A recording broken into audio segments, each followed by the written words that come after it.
welcome back to another episode of the Up North Journal, everybody. I'm your host, Mike Adams. As always, my best co-host ever. The other Mike Adams. Hey, what's up? Hey, I'd like to remind everybody we are part of the Outdoor Radio Network, and we're also part of Skinny Moose Radio. You can go over there on Tuesdays at 1 o'clock and check out the podcast there, streaming, and that's at skinnymoose.com. Now, 1 year anniversary, Michael. We made it a full year. My voice is hoarse, and you're about to find out why, because we recorded a special part of this podcast for tonight. We actually recorded it in the state forest down in Ohio. In the middle of nowhere. In the middle of nowhere while we were turkey hunting. So we had a good time. We're wore out. It's Sunday night. We're back home. And you know what? Let's get right to it. Let's take a quick break and get the first break out of the way. We'll come back and we'll pick right up with our turkey hunt. You guys enjoy. We'll be right back.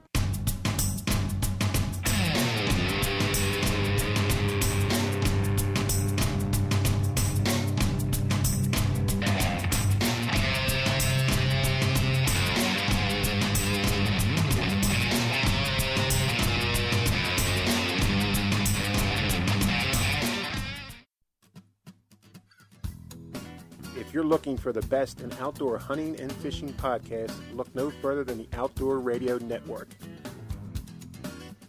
Each week we have dozens of podcasts devoted to outdoor sports, with shows like On the Water with Bob Murray, Bass Champ Journal, Surf and Shore Fishing, just to name a few. Check out all outdoor podcasts on the OutdoorRadioNetwork.com.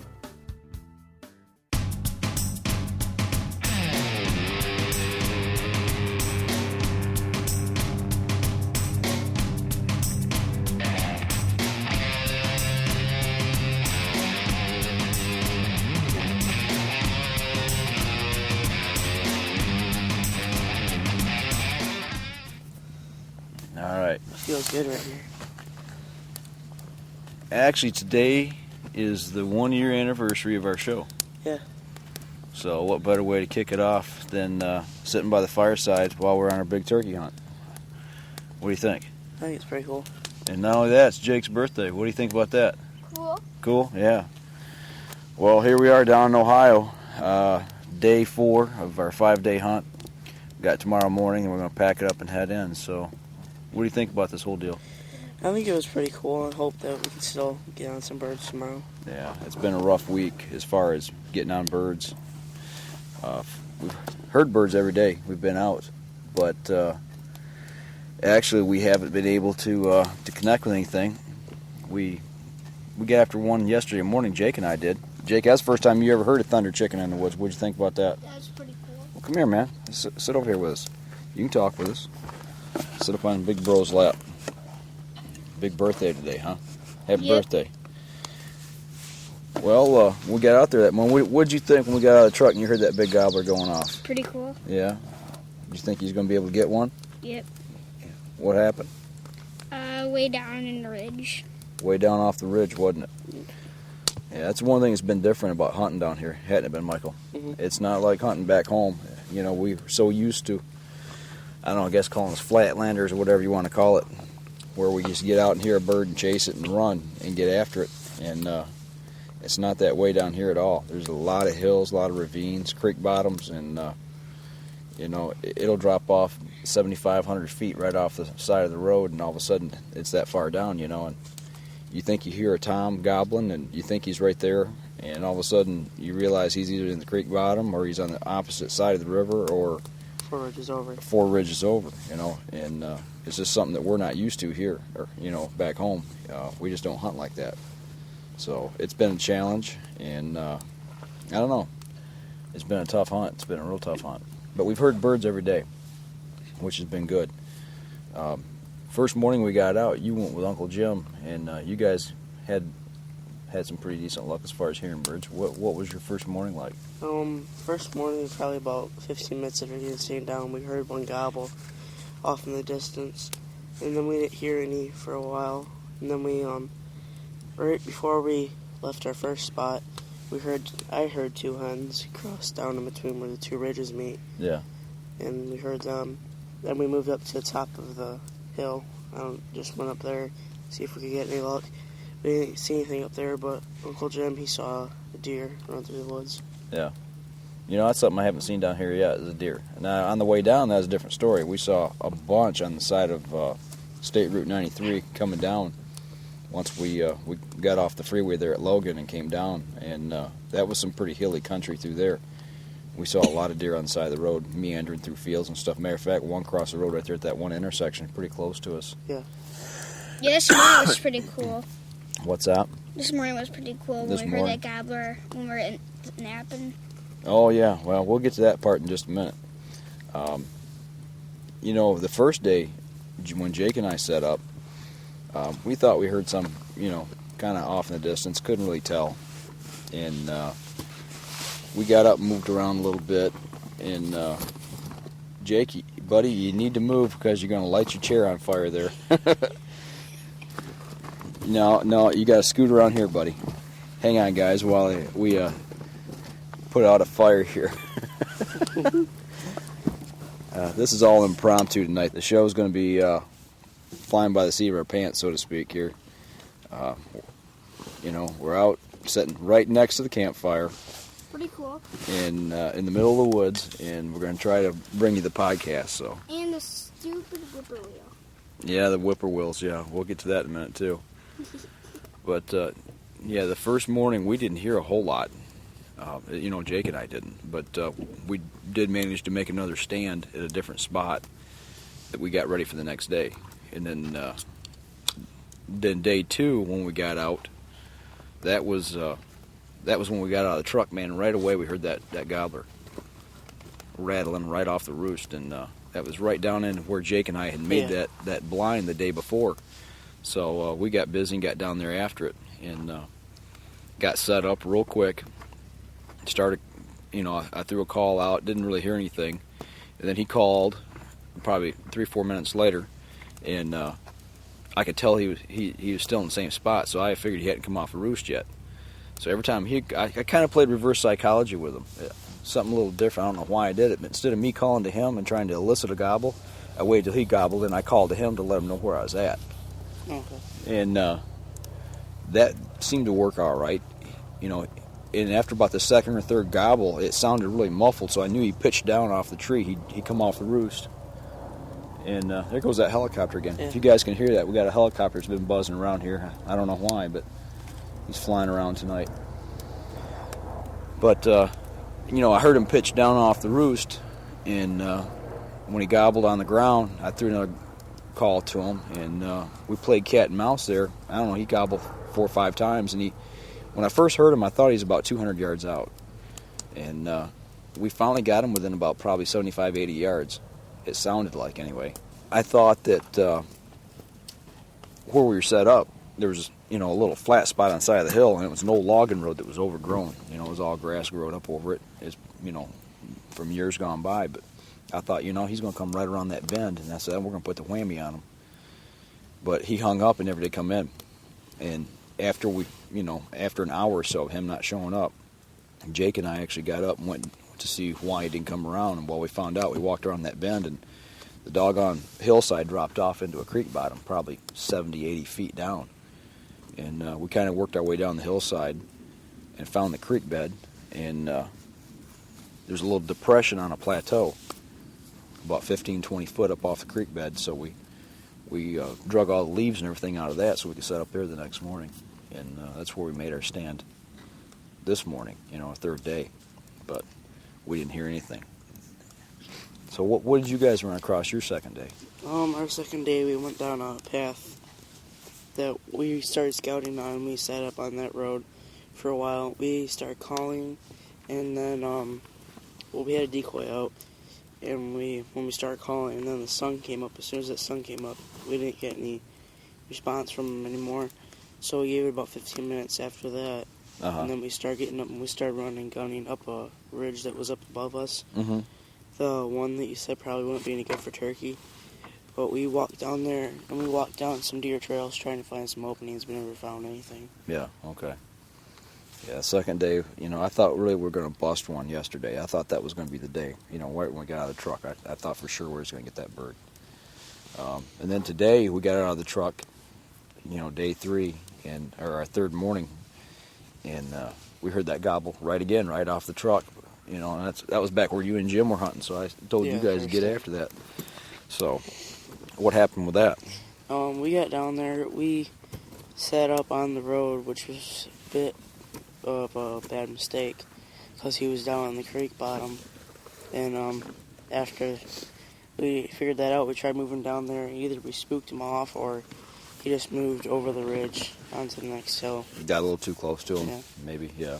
So after that, then we just walked down the riverbed a little bit more. So and there was like a little berm with a little divot back behind it, and we sat in there and we mostly slept. Yeah. That's kind of what we did today too. But you guys had a problem. You had another hunter out there that turned his dogs loose. Yeah, there was a guy that was running his dogs, training them. So kind of messed everything up. Yeah.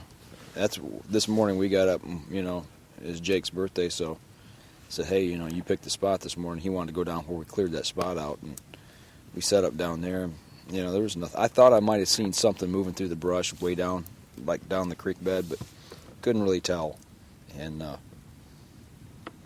just that was it. There was really nothing going on. We didn't hear anything gobbling back at us. We didn't hear any hen clucks or nothing, And we both kind of laid there, and both of us dozed off, and all of a sudden it started to rain and woke us both up about the same time. And that's when we came back out, and you guys were already back at the truck. Yeah, I had a bug fly at my nose and wake me up.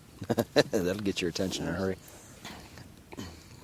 Then we got back here. You guys took a nap right away. Yeah. And Jake and I were laying in the tent listening to the rain, and we took a little short nap and woke up. I don't know, must have been about 11 o'clock. And then we Looked at some magazines. started looking at some of the outdoor magazines, talking back and forth, and all of a sudden we heard a gobble. I mean, like right out back here behind the tent on the ridge, and a couple 100 yards out. So we had about 20 minutes left of hunting time because, here you can't hunt past noon.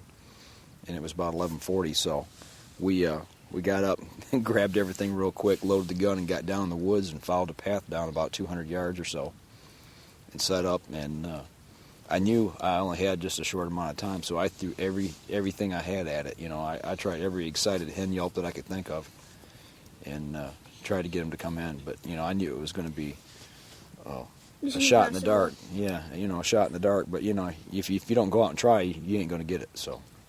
Yeah, I didn't even know you guys went out until I woke up. Well, Jake said, he said, man, if we get this thing, shoot it. He said, we're going to wake you guys up, scare you, wonder who's shooting. But Wampus cat. it just didn't work out. So we'll try again tomorrow morning, and hopefully things will change. But, so far, I've learned a lot. I have really learned a lot about hunting down here. It's a lot different, and it's tough, you just got to be patient and just listen for the birds, or just hope one comes across you, and stumbles across through your way. But it's definitely not like hunting back home. One thing I forgot about until we got down here is beware of ticks. Yeah. We've had ticks just All over us. Just about every place you can imagine. We've been picking them off of us left and right, and it's that time of year down I already here. have 4 in my hair. Yeah, you've had them all over you, and I've had some on me, and Michael's had some. Jimmy doesn't have any. Did you pull any off you? I had one. Oh, you poor thing, just one. Yeah. But, it's all part of it.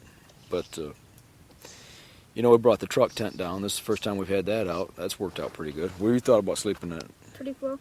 Comfortable? First night back sore, couldn't sleep good. Yeah. But you got used to it, though, right?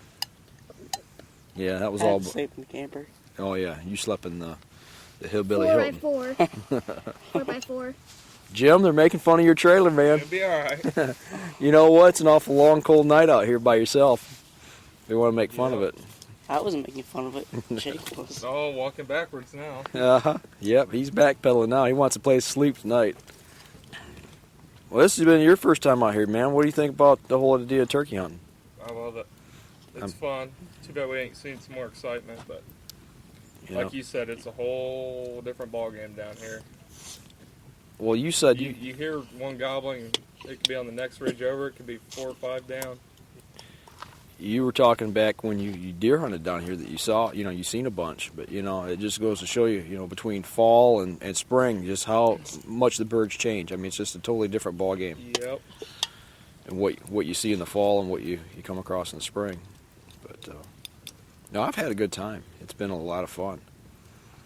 Sitting out here at night by the campfire, watching the stars. It's probably the most relaxing time that all four of us have got together and had in a long time. Yeah. Every time we get together, it's usually a family function, and everybody's fighting and yelling at who's cleaning up dishes or doing this and making sure everything's getting done and who's watching the kids. And here we are, just pouring grease in the fire. Yeah, pouring grease in the fire, watching the fire go up. Yep. Listen to coyotes. Yeah, the second night out. Bob Rich, if you're listening, man, there's a ton of coyotes over here in Ohio. This is a place to come hunt them, buddy. We heard 6 of them getting with it. Oh, it was the second night out here? Yeah. Second night woke us up at about 11 o'clock. They must have pulled a deer down or got on some, something. Yes. It was loud. I mean, it's probably a half mile away, but there was 5 or 6 of them, definitely. Yeah, don't get me started on those whippoorwills. Yeah. And, and something we just saw just a minute ago, that these guys keep driving by here every night. There's a carload of guys that go through here, and they're wearing ghillie suits, heading back into the woods. And like Michael said, I think you picked that out pretty quick. I think they're coyote. They're coyote hunting, because season's open year-round here. Unlike back home. And they're going out at night, so. Yeah, and they're going out night hunting, so. Yeah, I think they're after the coyotes. I'm out of here. And then every night we hear, it's a strange bird. And I don't know, the sound to me, it sounds like it's making a call like a whippoorwill. I don't know if it's a whippoorwill or not, but every night at dark you hear it, and it does it all night long until sunrise. It's so annoying. And I've never heard a bird call like that all night. It's different. Definitely different. But another guy that listens to the podcast, Chuck Crow up in Algonac, Michigan, he's from this area. He's got relatives that live down here. I think it's his mom and his dad live down here. He's coming down here in a couple of weeks to turkey hunt. And Chuck, all I can say is, buddy, you got more stamina than I got, because I tell you what, like I said, this is some tough hunting down here. It's a lot different than back home. So my hat's off to you. If you've got this thing figured out down here, let us know how you do it, because we haven't put it all together yet. And It's I mean, a jigsaw puzzle. It is. It's like a big jigsaw puzzle. I think we got a couple pieces missing. And, I guess that's all part of going to someplace new and hunting that you've never been before. You've got to figure it all out. And, the only way you're going to try, is to try. So, you just chalk it up as a learning experience. And if you come back again, you got a better game plan, and, you figure it out. So, but, we talked a little bit about being able to hunt just until noon, and you come up with a little side gig here during the day. Yeah, I go fishing. We brought Michael's boat down here, and every day for the last 3 days we went over here to a nearby lake, real nice lake. It's supposed to have some good game fish in it, and Obviously not. They were supposed to catch me dinner, and needless to say, we've had hamburgers every stinking night we've been here. So, they didn't. I've only caught 4 fish. You caught one right off the bat. Yeah. And I thought we were going to get into them. You guys were getting quite a few bites that first day, but that was it. And then today. Yeah. Well, what happened today?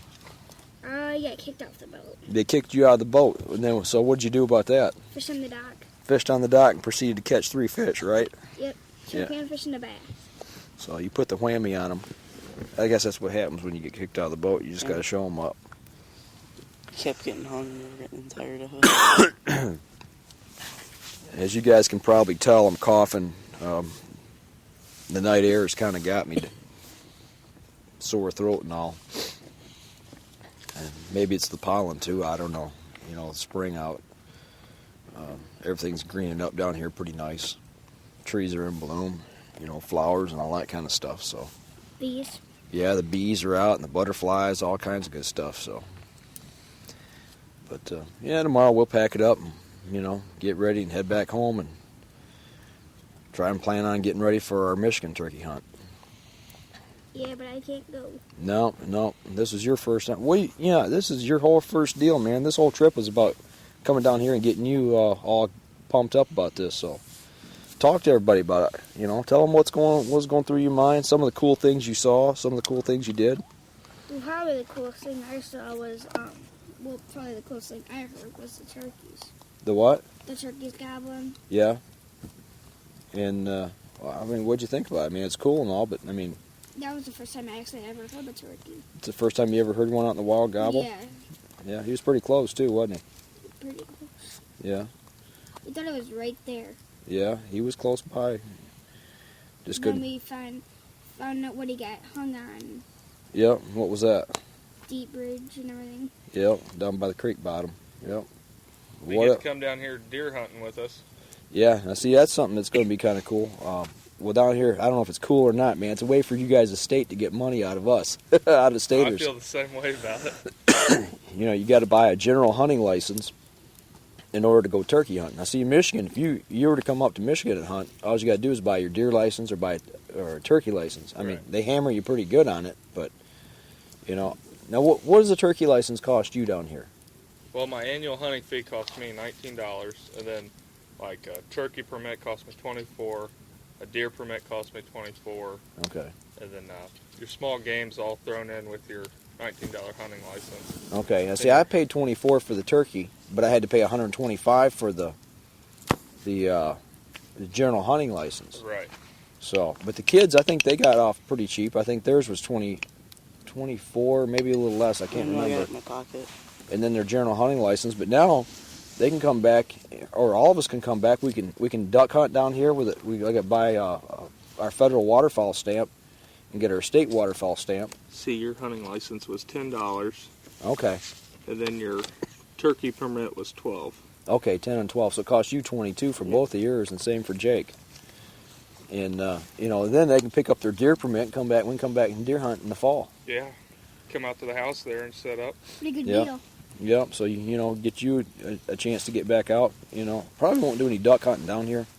That's the one thing that really surprised me about your guys' area where you live, is there's just no place to really do any waterfowl hunting. Or hunting in general, unless Yeah. you know people. Right. And It's they all keep private. getting more strict about that. Yeah. Nobody Unless- wants you to hunt their land because of liability. And Unless goose hunting, if you know someone. Yeah, there'd be some field goose hunting maybe if it's a natural flyway through here, but there's not a lot of water where Jim lives. So, where we're at, there's all kinds of water. So it's natural to see goose and ducks flying.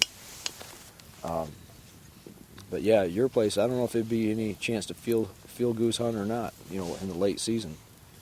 But yeah, we're thinking definitely about bringing Jake back down, maybe Michael, to do a late fall or actually early winter deer hunt, and let them try that. So come out there youth week.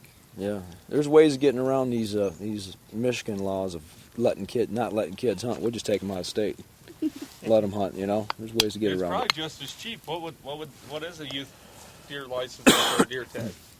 What'd you pay for your license last year, Michael? What was it? 14 14, 15. or $15. So it's not much more to come down here. And No, it's just making the drive down. Camping and stuff. Yeah, well, we can stay at the house there with Jim, and be able to hunt there. So, we just got to pay for the gas down and back, and throw a little grub on the table, and we'd be all set. So that'd work out good. maybe throw some rabbit hunting in there, or squirrel hunting or something. Yeah, we'll do some small game hunting too. Yeah, that'd be fun. Maybe even some partridge hunting, maybe. Yeah, There's not very much partridge down there where I live. not around your area. There's not I heard one second day. partridge. Yeah, I think you were asleep. I probably was. Hey man, that's the best part of hunting is being able to sleep in the woods, man. Oh man, it's relaxing. I always think it'll be like Rip Van Winkle and wake up and it'll be 70 years later or something, Or my biggest fear is snake crawling up my arm or something. Yeah, get a nice coral snake or a copperhead or something coming up and getting a hold of you. And man, I tell you what, it sure was warm down here though. The first 2 days, it was. I got sick. Yeah, Jake got sick the first day out in the woods. Caffeine withdrawals. He was puking and got back to camp and he was puking and Next day, no, That same day we got some Coke. 12-pack of Coke. Yeah, I had to go get the boy some caffeine. He was having caffeine withdrawals. We got him all sorted out and nursed him back to health, I guess. Yeah, back to health. Yeah. What do you think about all this camping stuff, man? This is the first time you've camped out. First time. Well, I mean, out in the woods. I mean, you went and stayed with, Nana. yeah, with my mom, you know, in a pole camper or travel camper. But I mean, we're talking this. There's no electricity. There's no water. Well, there is electricity. Well, no, that's a battery-operated computer. That's just because I had to run it on a power inverter off the truck. But I mean, you know, there's no hookups here. It's not like a campground. We're right in the middle of the state forest. You know, and that's just, you can't get any closer to nature than this. But you know, we bring our own water in, bring our own food, and cook on a camp stove. Over the fire. Yeah, or over the fire, or what have you. You know, this is the first time you've ever done anything. First time you've done anything like this, isn't it? Yeah. What'd you think about it? I think it was pretty cool. Being, just like you said, being close to nature and stuff. Yeah. Getting Except away for that from... first night, we left all the windows open in the camper and woke up freezing the next morning. A little cold? Yeah. We were toasted warm. Yeah, it got hot in the tent. We had everything closed up. But, you know, this is the way I used to hunt when I was a kid. We'd go deer hunting and stuff. Only back home in Michigan, 9 times out of 10, there'd be snow on the ground. Yeah. You know, I remember hunting up there before, and we'd heat the tents with Coleman lantern, try to stay warm, and it'd melt the snow on the tent, and water would be dripping through the canvas and stuff. Oh, man, you want to talk about miserable. We had some miserable, I mean, but, you know, you look back and they're good memories now, but we roughed it, you know. Yeah, the Wampa Cat story. Yeah, we sat around a campfire here this week telling some old stories, and I don't know, we probably stretched the truth on a few of them, maybe, I don't know. But that's what it's all about. It was a good time, definitely a good time. We have to try it again sometime. I don't know what we'll do next year. We'll have to plan a trip somewhere. Not here. Huh? Not here. I'm thinking about not even coming back thinking about going up to Athens. Yeah. For deer season, so. Probably. Well, you know what? If you can check into the Ashtabula County up in northeastern Ohio, they say that's the best county in the state to hunt turkey. Wow. More are killed up there than anywhere else. I don't know if that's flatland up there or not. I don't know. But man, it can't be any more hilly than this right here. Man, oh man. I mean, I wasn't lying about the last podcast I did with you guys. It's hilly. It is nothing but There's no way hills. to get a 4-wheeler or anything in here. No, it's nothing but using your own 2 feet and climbing. It reminds me a lot of where I'm from in Alabama. Up in the north central part of Alabama, there's a national forest up there called Bankhead. And it's the same way. It's hills and ravines and hollers and creek bottoms, and they hunt the same way down there, you know, and their deer hunting and their turkey hunting's a lot like this from what I've heard. You know, and, you know, you look in one spot. I mean, like, right now, you look across the road, and that's a pine thicket right there. You can't see 10 feet into it, you know, and who knows how deep it goes. It looks like it might open on up on the other side, you know, 50, 70 yards through there, but you see spots like that, and you can't get it through, and then there'll be spots that are clear-cut, and I mean, it's some pretty wild-looking country. Well, what else you got? What else you thinking about? I don't got anything for game bag. No? You didn't? It's a turkey. What did you do? You got to come up with something for game bag here for the folks that you did while you were here. Did you improvise on anything? Fish? Come up with some new tricks? The little scene about me wanting to swim out of the boat today. Oh, yeah, we were mad. Jacob was catching fish, so we got into the catfish stuff and put some cheese bait on. Some stink bait, yeah, huh? Some of the stuff. That's Uncle Jim about jumped out of the boat when swimming to shore. That's some stink bait, isn't it? That is some nasty stuff. That and then Michael and Jacob ganging up on me with the kisses today in the boat. Oh, the baked beans were taking their number on you? Jacob blew a hole in his pants. It looks like. Yeah, I think you ripped a hole in your drawers there, man. Well, you know, man, you didn't get your birthday spanking today either. What was that look for? I don't want it. You don't want it? I was laughing when it was Michael's 13th birthday. Yeah. Oh, well. You ain't got nothing for game bag, huh? Nah. Except blowing kisses. You had to do something that was different, or come up with some new technique or something that you did. Tell them about our redneck trolling motor. Oh yeah, I can talk about that redneck trolling motor. You throw your lure up in the tree. And pull yourself to it? Yeah, reel yourself in. Yeah, but you got to have, 20-pound test line to do that? I don't know what we did with his. Yeah? Jake was the king of it. That's the point we kicked him out of the boat and regretted it ever since. I don't know, I got that one time I broke my rod. Well, I know what you can talk about. You can talk about Jim's fancy grilled cheese maker. Oh, and pie maker? And pie maker, man. I think you've cooked all your dinners with that thing since you've been here. I've tried to. The girlfriend laughed at me for getting it. I would have went hungry without it, I think. Where'd you get it at? A garage sale? Gander Mountain. Oh, okay. You bought it at a store. Yep. It wasn't secondhand. Nope, $15 is the best thing I ever bought. We'll have to get one of them. It's homemade porta potty. Yeah. Michael got to learn how to dig holes. Yeah, I learned not to sit on the wrong side of the seat either. That hurt. Yeah, the boys found out that the 5-gallon bucket that had a hole cut in it, that you're supposed to sit on the side that's factory edge, not the one that's been cut on. So what was the deal about digging the holes all about, huh? Oh, you had to dig your own holes to do the doing. Do the doing? Yeah. Well, I was nice to them, everybody. I brought a pop-up blind for them so they could have 4 walls around them and have a little bit of privacy anyway. But, no, man, it was a good time. I had a real good time. And Jake's going to get burned in the fire here in just a minute. Yep. Yep, there it is. I call that one. Jake's like a book. You can read them. Yep. I've burned my hands in a fire I don't know how many times as a kid. I've burned everything known to man in a fire. Oh, I've been known to run across them. Beer bottle? Yeah, Michael found out what putting a fully capped bottle of liquid in a fire does. He got a quick experience on that this week.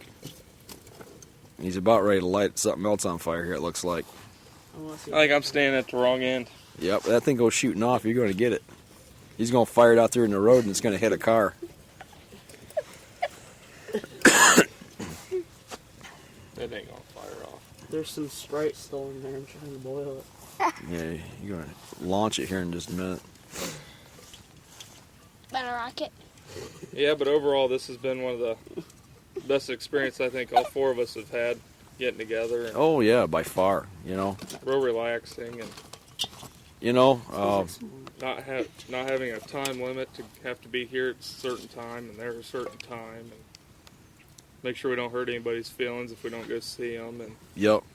The only thing I think would have made it better is if we could have got Les out here with us. And I think if we'd have had Les with us, though, we'd have had to, we probably would have gotten in a little more trouble. probably. It'd be fun to get my dad out here. Yeah, no, your dad would have been cool to have out here, too. I really See wish if he we would have can't came work along. on him a little bit. Climbing up the inside of the bottle. He could have hung out around camp if he didn't want to go hunting. And Yeah. could have had breakfast ready for us when we got back. Jake, you're going to get burnt, boy. Jake, I'm telling you. Back in there. Put that back in there and leave it. Put it back in there and leave it. Okay, Al.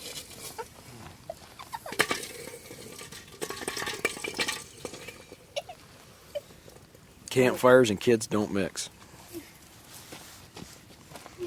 You're creating work for me. But yeah, man, I can sit here by a campfire all night. It's just, I don't know. So pretty. We sat here till about 10:30, 11 last night, didn't we? Yeah, almost every night.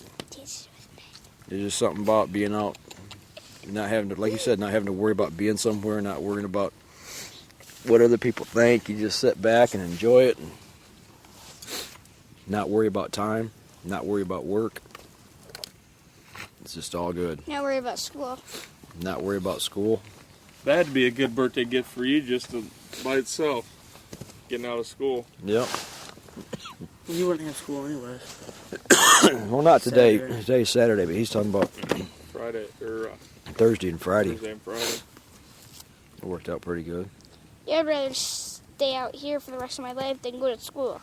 Yeah, well, it don't work that way, though, bud. The only thing I would be doing out here is hunting and fishing. I halfway expected them 2 guys that we met up there at the boat launch to stop by. That was pretty Yeah. cool meeting them. Met of all places, we're down here in the middle of Ohio and run across a guy who went to college in Alpena, Michigan, and in his 20s, he hunted about 10, 15 miles from where we deer hunt right now.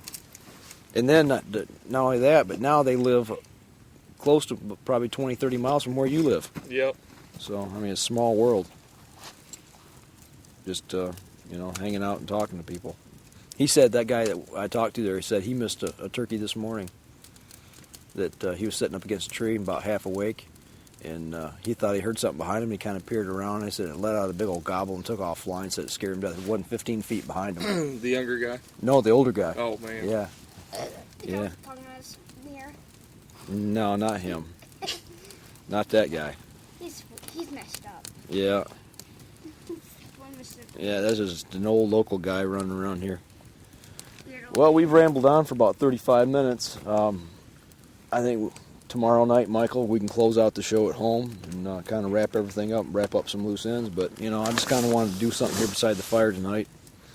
1 year anniversary of the show, Jacob's birthday, first time out turkey hunting, Jim's first time turkey hunting. So This? yeah, Yep. it's Jim's first time too.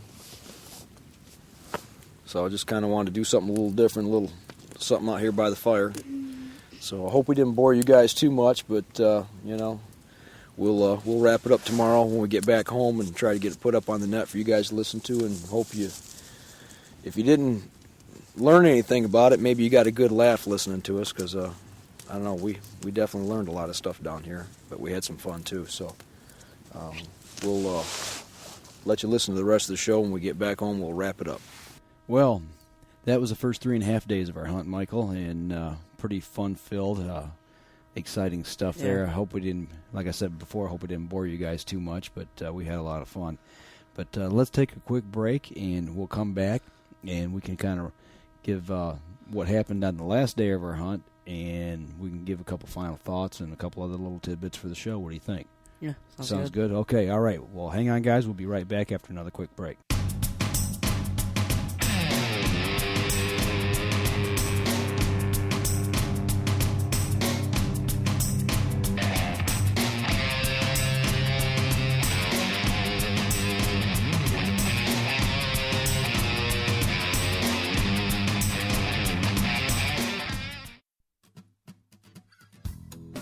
If you're looking for the best in outdoor hunting and fishing podcasts, look no further than the Outdoor Radio Network.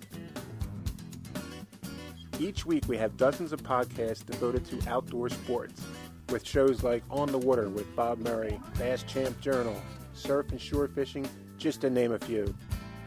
Check out all outdoor podcasts on the OutdoorRadioNetwork.com.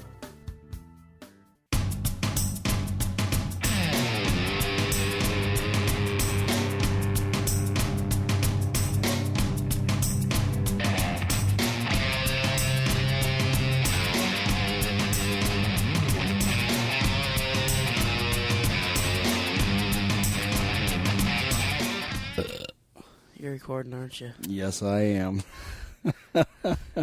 Excuse me. Welcome back, everybody. And as you can see, we're still carrying on from our trip. Yeah. Don't think I'm not going to put that in the show, because I'm going to.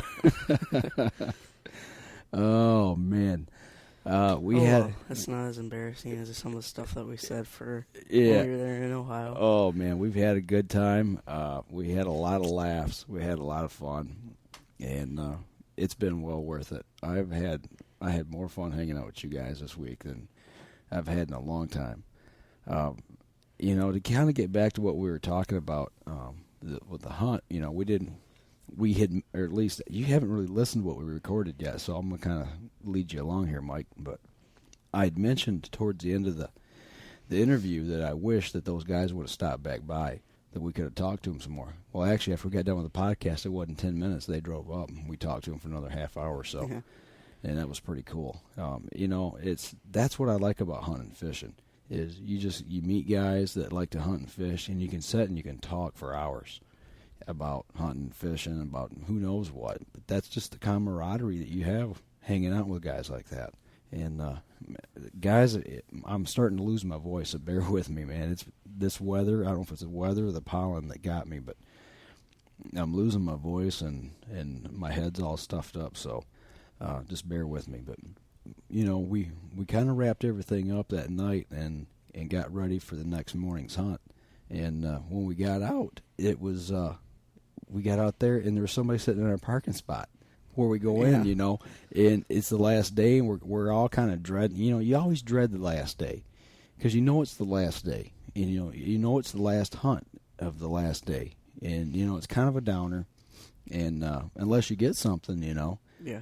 and then it's the best thing ever. But you just really dread having to pack up and go home. But we got out that morning, and there's somebody sitting in our doggone spot. So we just sat there for 10 minutes. We're like, what do we do? What do we do? Because we really didn't have a backup plan.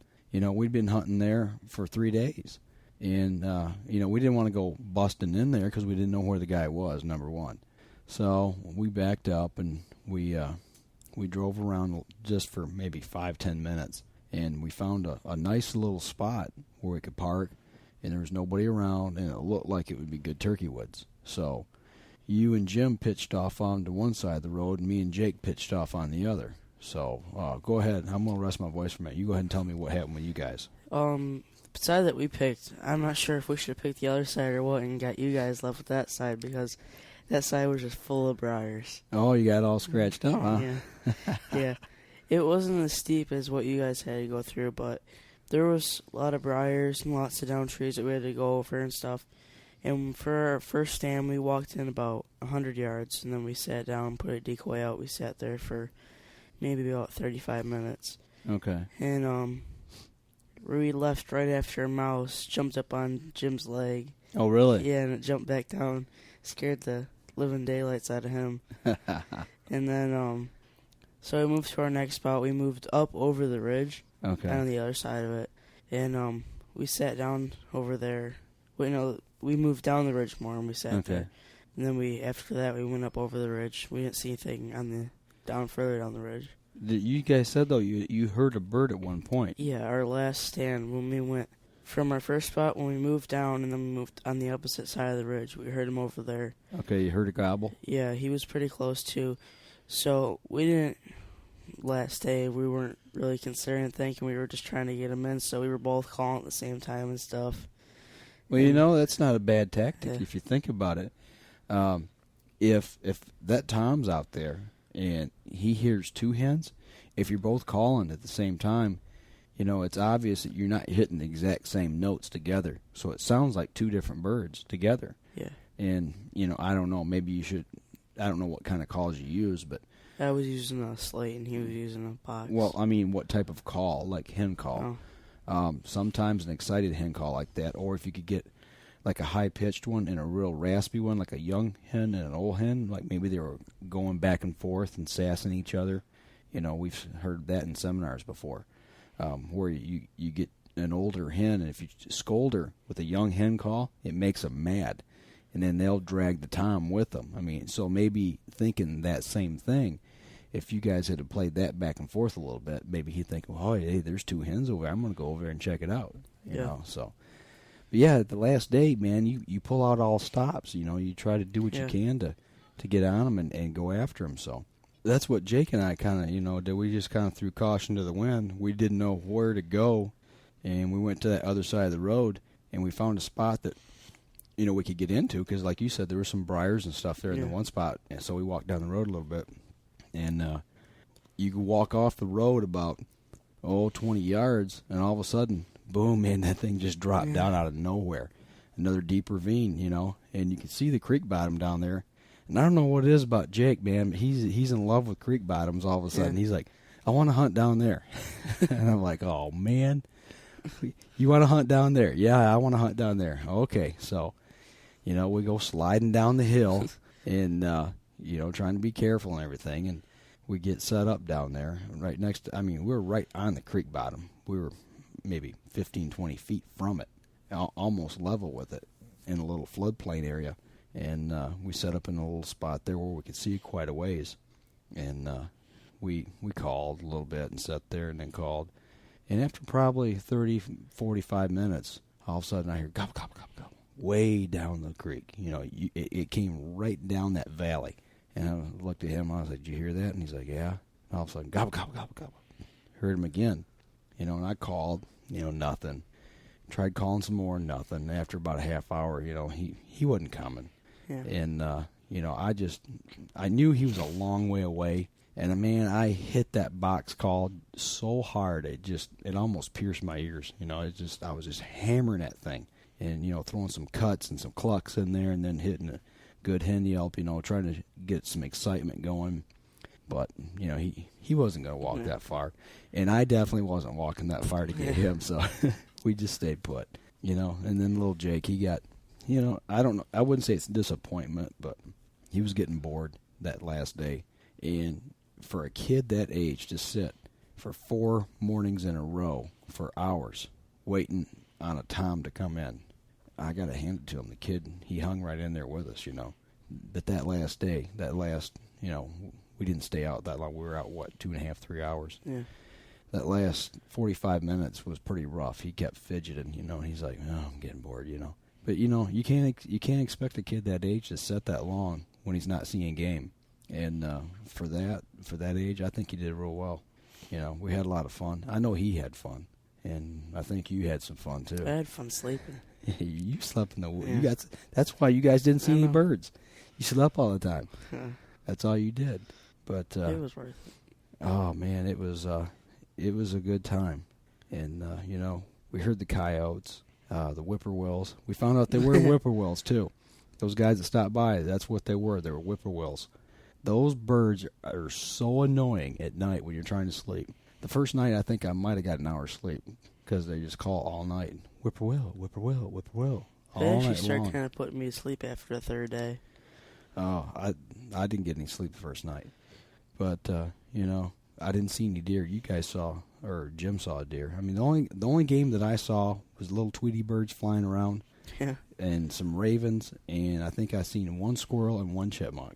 Even at that, I had a great time. It was a lot of fun. Other than trying to fight this cold, it was a well-deserved trip for us, and a lot of fun. It's just I wish we'd have got a bird, but we didn't. And you don't get game every time you go out, and that's not what hunting's about. Hunting's about more than that. It's about spending time with family and friends and getting close to nature. We definitely did that. It was sad to break camp today. I really didn't want to break camp and come home. I wasn't looking forward to it, and it was a long drive back. That's all part of it. So, you got any final thoughts on the whole deal?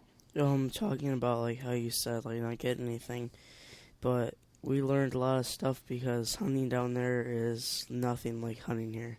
No, it's not. It is not even close to hunting here, man. You guys here in Michigan and southern Michigan, I don't care where you're hunting at in southern Michigan. There ain't nothing that compares to southeastern Ohio, man. Oh, geez. Like I said in the podcast part that we recorded last night around the campfire, one of the guys who listens to the show, Chuck Crow over in Algonac, he's going down in a couple weeks. And, man, bud, hats off to you because I tell you what, if you've got that game figured out down there, you're a better hunter than I am. I don't know, man. That's tough. It's really tough. It's different. And I tell you, it makes you think a lot. We take so much for granted here in Michigan. We've got a lot of game here. I know we've got more birds than they do down there. Lots more here. A lot more here. We've got more opportunity to hunt them here as far as being able to get out and get after them. Down there, if you don't know what ridge or holler they're in, you're going to be up and down, up and down, up and down, chase, chase, chase, chase. And it's tough. You better be in shape, too. It'll wear you out. But even with deer, from what I saw, I didn't see any deer sign until I got down in the creek bottom. Now, today, after we got done hunting, Jake wanted to get down in the creek bottom and check it out because it was all dry. And there was a set of coyote tracks down through there, and there was deer tracks up and down through there. That was the first sign that I seen where deer were regularly running in one spot. And they were down there on that creek bed running for, getting water. The first time, I think I was talking about it when we recorded it last night, but we're talking about how that spot we were scouting, you said there wouldn't be really any turkeys. Yeah. Up there on that little ridge that overlooked them two bowls. Yeah. And we went up there about halfway, and we followed some deer trails down through there. Okay. We went about probably 200 yards off that trail down through to some deer trails. So they were using that, the deer Yeah. were. I just did not see the deer sign like what I'm used to seeing. And see, that's the problem. I'm comparing everything to the way we hunt here. Yeah. And like I said, that's where we get spoiled. You know, what, are you sneaking a piece of venison sausage there? Well, you're not going to cut any for me? I see how you are. You said you didn't want any. Yeah, you're over here snacking. That's what he was burping from back when we came out of break. He's over here snacking tonight. But no, we do. I think people here in Michigan, I think we're spoiled. And I don't mean that in a bad way. I mean that in a good way. Because we've got a lot of game here. You know, we've got great opportunities to hunt here in Michigan. And Deer's way overpopulated. Yeah, you know, we got a lot of deer. We're fortunate to have a lot of turkey and just a lot of opportunities to get out. We got a lot of state land that's easily accessible to a lot of people, and that's a great thing, you know. And then people say, "Why did you want to go out of state?" Well, for something different, you know. For Jake. Well, and for Jake, yeah, that was the main reason, was getting Jake in the woods, you know, getting him out and getting him hunting, and. But you know, we're looking for something different, you know, a different style of hunting, and we found it. You know, it was different, but you know, it's a challenge, and you know, I'm all up for that. That's the good part about it. It definitely tests you, puts your hunting knowledge to the test. Well, I guess I know that you're up for Colorado now. Oh man, I'm up for Colorado. If that opportunity comes, I'm going to be on that like I don't know what, but A buffet. I'm going to be like that, like me on a buffet. You got that right. I'm looking forward to that if that opportunity arises. So, you know, and that's another good thing about this trip. I learned a lot just by getting ready for this trip and finding out what I took that we didn't need and things that maybe we might have taken, you know, that we should have. I don't know. I really didn't find anything that we should have taken, you know, what we left behind. I didn't think we were lacking anything, but I know we took too much food. Yeah. We definitely took too much food. And that happened just because we didn't get a hold of Jim and talk more and plan what we were each going to bring. Well, I know I'm going to be eating hot dogs for a while now. We got hot dogs left over and not so much hamburger. Yeah. That's you guys' fault. We got we didn't have more hamburger left over because you didn't catch me no fish. No, it was all good, man. It was all good. It was a good time. Except for the darn ticks. Yeah, you know, guys, when you go out of state, man, I mean, we talk about getting prepared for things. That's one thing I was not prepared for. Didn't even think about it.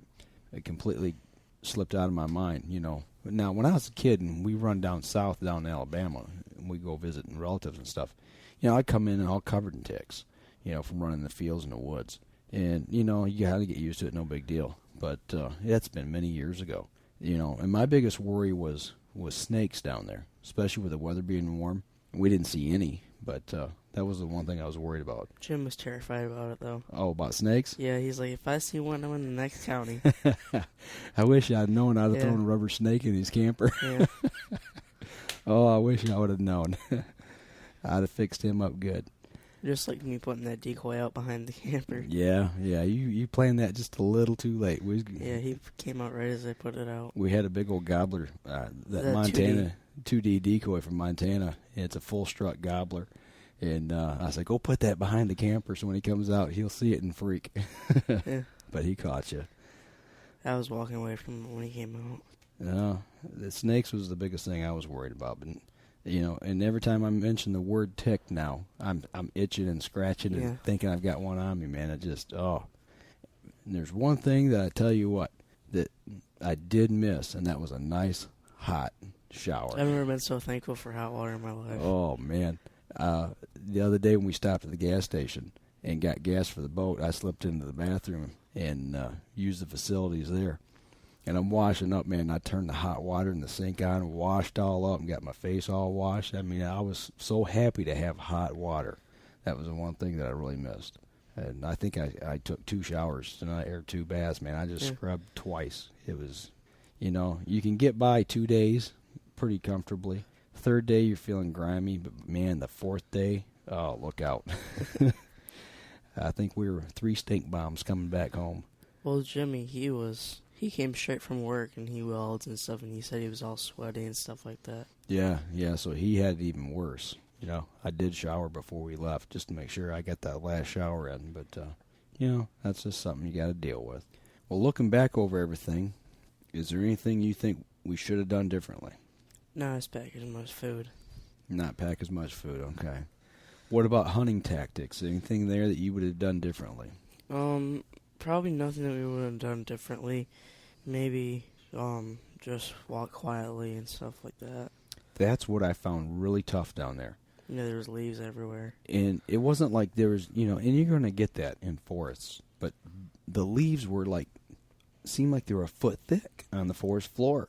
I mean, the leaf, the forest floor was so thick and dense with old leaves and sticks and undergrowth and everything. You could not walk quietly through the woods. Well, see, I think that's a problem because that's clear-cut land. Yeah, they're going through and clear. Reforestation and stuff like that. Yeah. Because them trees are so close to each other. Yeah, a lot of it's, you know, been replanted and there's new vegetation coming up and stuff like that. And once they cut stuff, too, they just let it lay. They don't pick up the sticks and stuff, you know, the smaller stuff anyway. Would you do it again? Yeah, I'd definitely do it again. Would you go back to the same place? Maybe try. I'd probably scout a different area, though. Scout a different area. Yeah. Maybe scout more. Yeah. You know, I think that's... we really only scouted one area. That's the problem that we had. It was a disadvantage that we didn't have more time to scout. Well, being so far away, that made it tough. You know, I'm not knocking Jim either, but you know, he's not a turkey hunter. This is his first turkey hunting trip, and he was going on information that he had from last fall's deer hunting season. You know, when he saw them, and you know, it's like, well, you know, what you see in the fall is not always what you're going to see in the spring. You know, their habits and everything change. So. But, you know, I think it was a learning experience for him, too. For all of us, really. Got an itch? Yeah. Got a tick on you? No, I don't think so. I tell you what, we come back, though, man. Mom, she did not want us bringing flipped. anything in the house. Keep everything outside. You make sure and wash everything before you ever bring it back in the house. Yeah, Matter of fact, she left as soon as we got home. Yeah, she didn't want anything to do with the ticks. Well, all in all, yeah, it was a good time. We didn't tag a bird, but that's not, like I said before, that's not what it's about. It's about having a good time. And I want to bring up one quick thing here before we wrap up the show, and it's talking about spending time with family and bringing new guys into the fold and teaching kids how to hunt and all that. And, you know, we taught Jake, you know, we brought him in and got him to hunt. We brought Jim in, and he got to go turkey hunting for the first time. I got to really go camping for the first time. And you went camping for the first time, you know, and I got to spend time with my boys out in the woods hunting for the first time together. And the reason I bring this up is we got an email this week from a young guy, Nathan Bauer, out in Cedar Rapids, Iowa. Real nice email from him, and he's 15 years old. And he's talking about hunting and fishing and talking about spending time with his grandpa and telling old stories and going fishing with his grandpa. And he shot his first buck last year because a friend of his and his friend's dad took the time to take this young gentleman out, and he got his first buck. Now, how cool is that, man? That's the best thing ever, man, is that he's got a friend and a friend's dad who took the time to take him out and show him the ropes. You know, and he talks about swapping hunting stories with his grandpa. Nathan, I'm going to tell you something, buddy. Listen to your grandpa, because those stories are priceless. Those are things that you'll remember for the rest of your life. And, you know, heaven forbid, when our grandparents leave us and they're all gone, that's the one thing you've got to hold on to. And there's things that's been passed down through my family. They've been some crazy stories. Yeah, I mean, you got to remember, my family's from Alabama, in northern Georgia. So back in the day, you know, they did some crazy stuff, and maybe we'll get into that one day on the podcast. Some of it I probably can't tell, but you know, those are the things we cherish: spending time with friends, spending time with family, listening to the old stories, listening to your grandpa, listening to your uncles. You know, and it's just, man, those are the precious moments that you always got to cherish. It's not about putting a tag on a game animal every time you go out. Now, that's cool. That's what it's about. That's one reason we hunt. But taking the time and spending with friends and family, that's what hunting and fishing is all about. And there's just nothing better than that in my eyes. That's what it's all about. So, but I just wanted to give you a shout out, Nate. I appreciate you listening to the show. Chuck over in Algonac, I know you're heading down next week. Man, I hope you find that bird that I've been chasing all this week. And I hope you put a tag on his little leg and bring him back. And see, who else? We got another guy that wrote us a couple weeks back is heading to Missouri. So we're looking forward to hearing from him. And I know turkey season's in full swing down south. It just started here last week in Michigan. And actually, our season, we're in the late part of the season. We're going to get after turkey here in Michigan, I think starting May 12th. So about 2 weeks away, probably. Yeah, about 2 weeks, a little over 2 weeks. Yeah, 2 weeks from tomorrow is when our season opens up, I think. I can't remember, man. I'm kind of still trying to get back in the swing of things here. But, yeah, it's turkey time, man. And you guys, you get a bird, I want to see a picture of it, man. Take a picture of it and send it to me. Oh, and we got our friend that's out in Kansas. Jeremy Gill. I know he's going hunting out there with a friend whose dad happens to be a CO. You better stay clean out there, guy. He'll put you in jail. He'll write you a ticket. No, I'm just phoning you, man. It's that's what it's all about, getting out there and having fun with friends. So I just hope everybody who gets out in the woods, I hope you guys have a good time. I know we did, and I hope you have a little better luck than we did, and hope you get to put a tag on a bird's leg. So, you got anything else this week? No, I'm good. You're good. I know you're tired. Yeah. I know I am too. I want to tear some more into this venison. You just about ate the whole stick there, man. know. There's not much left. This is from leftovers from camp. That's what we brought back from camp, huh? Okay. Yeah. Well, listen, folks, it's been an unusual episode, but you know what? It's been an unusual year for us. You know, this is a year-long adventure for us. This is our 1-year anniversary, and we couldn't do it without you guys listening. And I appreciate each and every one of you who's emailed me, and I appreciate everybody who listens to the show, because that's why we do this thing, man. We just like to talk hunting and fishing. And if you guys are gracious enough to listen to us and keep us encouraged and keep us going. So, you know, hopefully we'll have another great year and have something to look forward to next year. Have a 2-year anniversary. Yeah. That'd be cool. But that'll do it this week for us here at the Up North Journal. We're wore out and we're tired, but it was all worth it. So remember, when you're out in the woods, as we always say, shoot straight and be safe. Until next week on the Up North Journal.